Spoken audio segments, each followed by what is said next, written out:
Hello दोस्तों, मैं दिनेश के और आप सबका स्वागत है न्यूज़ टाइम के अंदर। आशुतोष वार्ष्णेय का लेख इंडियन एक्सप्रेस में 2 दिन पहले आया, पूरे हिंदुस्तान में धमाका हो गया। India's democratic exceptionalism is now withering away, impact is also external. इनका कहना है कि धीरे धीरे भारत डिक्टेटरशिप की ओर जा रहा है।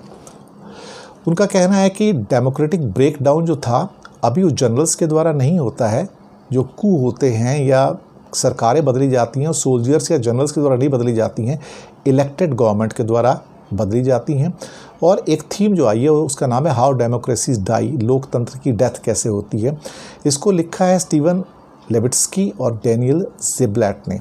ये 2 फाइनेस्ट पॉलिटिकल साइंटिस्ट हैं इस दुनिया के जिन्होंने ये बात लिखी है। उन्होंने कहा कि अभी जो म्यांमार में हुआ या थोड़ा टाइम पहले, कुछ साल पहले थाईलैंड में या पाकिस्तान में हुआ, वो तो कू थे, वो मिलिट्री दरअसल देखा जाए तो सारे के सारे कू थे।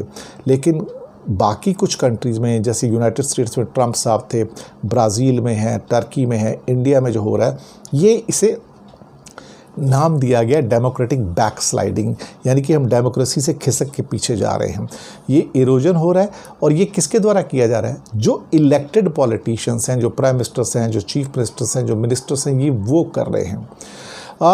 इन लोगों ने डेमोक्रेसी को सबवर्ट करना शुरू कर दिया है, डेमोक्रेसी को ख़त्म करना शुरू कर दिया है। और ये इंडिया के सेंस में बहुत लंबा आर्टिकल है। हालांकि लैटिन अमेरिका, यूरोप और डोनाल्ड ट्रंप की भी उन्होंने बातें की हैं, लेकिन लगातार ये पूरा जो लेख बाद में चलता है, एक पहले पैराग्राफ के बाद वो इंडिया के ऊपर चलता है कि इंडिया की डेमोक्रेसी डिक्टेटरशिप की ओर जा रही है, जनरल्स के और आर्मी की वजह से नहीं, बल्कि इलेक्टेड पॉलिटिशियंस की वजह से, और जिसकी वजह से डेमोक्रेसी खतरे में आ गई है। उन्होंने कहा है कि अभी जो एनुअल रिपोर्ट्स आने वाली हैं जो डेमोक्रेसी के ऊपर आती हैं, वो आने ही जा रही हैं। एक है अमेरिका की फ्रीडम हाउस रिपोर्ट और दूसरी है स्वीडन की वीडेम इंस्टीट्यूट की रिपोर्ट। ये बहुत जल्दी आ रही हैं। लास्ट ईयर जब ये रिपोर्ट आई थी तो बहुत हंगामा मचा था। India was on the verge of losing its democratic status, कि वहाँ पर इंडिया बिल्कुल किनारे में बैठा था जहाँ पे उसका डेमोक्रेटिक स्टेटस ख़त्म हो रहा था। और उन्होंने कहा कि इस बार देखा जाए तो India last year partly free था, शायद इस बार वो भी ख़त्म हो जाएगा और इंडिया में enter into undemocratic dictatorial regime now. उनका कहना है कि इसके जितनी भी जो दोष है वो बीजेपी सरकार को जाता है, जिन्होंने पब्लिक से चुन के आने के बावजूद लोकतंत्र के लिए घातक काम किए। उनका कहना है कि पार्लियामेंट के थ्रू सारे के सारे लेजिस्लेशन अप्रूव कराए गए, चाहे कश्मीर का था, सिटीजनशिप का था या फार्म रिफॉर्म्स का था, और लोगों से और अंतर्राष्ट्रीय जगत में कंट्री से कहा गया कि हमने देखो ये डेमोक्रेसी के थ्रू किया गया है। लेकिन इस आर्टिकल का मेन थीम ये भी कहता है कि डेमोक्रेसी का मतलब सिर्फ इलेक्शन जीतना नहीं होता है, उसके अंदर आगे बहुत सारी चीज़ें हैं। सिर्फ इलेक्शंस को डेमोक्रेसी नहीं कहते हैं। उनका कहना है कि उसका एक कंपोजिट इंडेक्स होता है, उस कंपोजिट इंडेक्स के अंदर बहुत सारी चीज़ें हैं, जिसमें पर्सनल फ्रीडम और पर्सनल जो आपकी लिबर्टीज़ हैं वो भी उसके अंदर आती हैं। साथ में ये कहते हैं कि जो इंस्टीट्यूशनल कॉन्स्ट्रेंट्स हैं वो क्या है, सिविल लिबर्टीज़ की हालत क्या है। इसके अलावा इंडिया में तो हर किसी को आजकल गिरफ्तार कर लिया जाता है देशद्रोह के अंदर। पावर ऑफ एग्जीक्यूटिव क्या है, जुडिशरी की पावर कैसे छीनी जा रही हैं, क्या सिटीजन्स बोल सकते हैं, उनके अंदर पावर है बोलने की, उनको शक्ति है क्या, या वो कोई प्रोटेस्ट भी ऑर्गेनाइज कर सकते हैं। और इसको उन्होंने कंपेयर किया आशुतोष वार्ष्णेय ने इस आर्टिकल में नाजी डेमोक्रेसी, जिसको कि 1933 से 1945 जो हिटलर की डेमोक्रेसी थी, उन्होंने कहा कि वो भी ऐसे चुनकर आए थे। Are the minorities protected from free majoritarianism, यानी कि क्या माइनॉरिटीज़ उस देश में सुरक्षित हैं, क्या इंडिया में सुरक्षित हैं? नहीं, क्योंकि बीजेपी किसी भी माइनॉरिटी को टिकट नहीं देती है, किसी मुसलमान को टिकट नहीं देती, किसी क्रिश्चियन को टिकट नहीं देती, किसी सिख को टिकट नहीं देती। वो उनको हाशिए पर उठा के फेंक दिया है कि तुम्हारी कोई हस्ती नहीं है।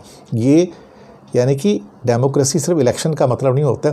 जब आप इंडिया की 30 करोड़ माइनॉरिटीज़ को उठा के फेंक देते हो तो आपका पता लगता है कि आपके इरादे क्या हैं। ये बीजेपी की डेमोक्रेसी है। फिर आगे लिखते हैं इसके अंदर कि बहुत सारी रिसर्च इस बात को शो कर रही हैं कि कहीं ना कहीं इंडिया की जो इनकम है वो भी नीचे जा रही है। जैसे जैसे डेमोक्रेसी स्लाइड हो रही है वैसे वैसे इंडिया की ग्रोथ और इनकम भी नीचे जा रही है। और हम बिल्कुल 1975 से 77 जो एमरजेंसी का दौर है उस दौर में वापस आ चुके हैं। सिर्फ कोस्टा रिका थोड़ा बेहतर इसकी रिपोर्ट के हिसाब से, आशुतोष वार्ष्णेय के हिसाब से ठीक हुआ है, बाकी सब तो नीचे जा रहे हैं। अब इंडिया की जो ये डेमोक्रेटिक एक्सेप्शनलिज्म है ये विदरिंग अवे है, यानी कि मुरझा रहा है, भारत की डेमोक्रेसी ख़त्म हो रही है। अब इसमें ये क्या करते हैं, जो डेमोक्रेसी होती है उसके अंदर आप जो प्रोटेस्टर्स होते हैं उनको देशद्रोह के अंदर नहीं डालते, इंडिया में डालते हैं आप। वो रिलीजियस एक्सक्लूज़न नहीं करते हैं, जैसे कि इंडिया ने मुसलमानों को और क्रिश्चियंस को अलग कर दिया। वो फ्रीडम को कर्ब नहीं करते, रोकने नहीं रखते, जैसे इंडिया ने कर दिया। वो डिसेंटिंग जर्नलिस्ट को, न्यूज़पेपर्स को जेल में नहीं डालते, जैसे इंडिया में अभी किया जा रहा है। जो डेमोक्रेसी होती हैं वो यूनिवर्सिटीज़ में स्टूडेंट्स के ऊपर अटैक नहीं करती, इंडिया में किया जा रहा है। उसके बाद डेमोक्रेसी में आर्टिस्ट को, राइटर्स को मारा नहीं जाता डिसएग्रीमेंट के लिए, इंडिया में मारा जा रहा है, जेल में भरा जा रहा है, ये आर्टिकल कह रहा है। जो तुम्हारे पॉलिटिकल एनिमीज़ हैं उनको जेल में नहीं डाला जाता, उनके मॉब्स को लिंच नहीं किया जाता, इंडिया में किया जा रहा है। इसके अलावा जुडिशियल सर्विलिटी को पैदा किया जा रहा है, यानी कि जुडिशरी अब ऐसे ही काम करेगी जैसे सरकार चाहेगी। वो डेमोक्रेसी जो सिर्फ एक वॉइस में बात करती है वो डिक्टेटरशिप होती है और डेमोक्रेसी नहीं होती है, क्योंकि यहाँ पर सिटीजन के राइट्स जो होते हैं उसके ऊपर उसे ड्यूटी याद दिलाई जाती है कि राइट्स नहीं, ड्यूटी की बात करो, तुम्हारा फ़र्ज़ क्या है उसकी बात करो। इसके अलावा फ्रीडम के ऊपर ओबीडियंस की बात की जाती है और फियर जो होता है मेन फैक्टर बन जाता है यहाँ पर। ये जितने भी डेमोक्रेटिक थ्योरीज़ हैं ये सारे के सारे एथॉरिटेरियनिज्म जो कि डिक्टेटरशिप है उसके अब बढ़ने के सारे चांसेस नज़र आ रहे हैं। तो इसका मकसद क्या हुआ? मकसद ये हुआ कि अपनी जो एक कंट्रोल है उसको बढ़ाया जाए, पॉलिटिकल, लीगल, फिज़िकल, फाइनेंशियल, ये 4 जगह पे खास उस पे। और मोदी का जो क्लेम था वो यही था कि वो कह रहे हैं कि पूरी दुनिया में हमारी प्रेस्टीज बढ़ी है, लेकिन दुनिया में परसेप्शन पिछले 2-3 साल में बहुत तेज़ी से चेंज हुआ है और इंडिया की और मोदी की जो प्रेस्टीज निकल कर आई है अब वो एज ए डेमोक्रेट नहीं है इस दुनिया के अंदर।